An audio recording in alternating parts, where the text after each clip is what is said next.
স্বাগত বন্ধুরা, এই ভিডিওটিতে আজ আমি আমাদের ৭৮তম স্বাধীনতা দিবস উপলক্ষে একটি সংক্ষিপ্ত বক্তব্য উপস্থাপন করব। আশা করি তোমাদের এই বক্তব্যটি ভালোই লাগবে।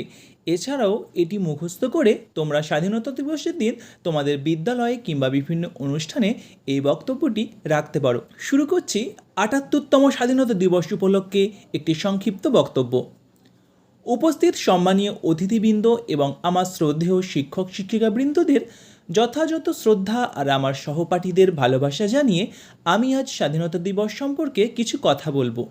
আজ 15ই আগস্ট 2024 আমরা আমাদের ৭৮তম স্বাধীনতা দিবস যথাযথ সম্মানের সাথে উদযাপন করার জন্য আমাদের বিদ্যালয় প্রাঙ্গণে একত্রে উপস্থিত হয়েছি।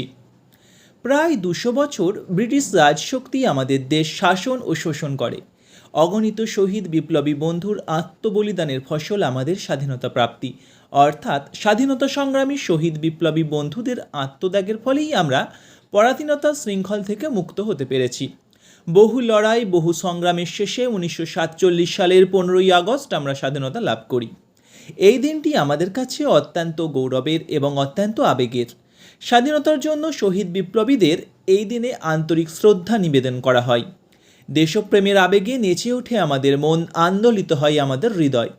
এই পবিত্র দিনে আমরা সকলে মিলে প্রতিজ্ঞা করি আমরা সুনাগরিক হিসাবে নিজেদের পরিচিতি গড়ে তুলব এবং দেশের মান সম্মান বিশ্বের দরবারে সঠিকভাবে প্রতিষ্ঠিত করব। কবির ভাষায় বললে, ভারত আবার জগৎ সভায় শ্রেষ্ঠ আসন লবে। জয় হিন্দ, বন্দে মাতরম। ধন্যবাদ বন্ধুরা, আশা করি এই ভিডিওটি তোমাদের ভালোই লাগবে। যদি ভিডিওটি ভালো লেগে থাকে তাহলে প্লিজ বন্ধুরা এই ভিডিওটিতে একটু লাইক করে আমাকে উৎসাহিত করো এবং আমাদের চ্যানেলে তুমি যদি প্রথমবার এসে থাকো তাহলে প্লিজ আমাদের চ্যানেলটি সাবস্ক্রাইব করে নিও।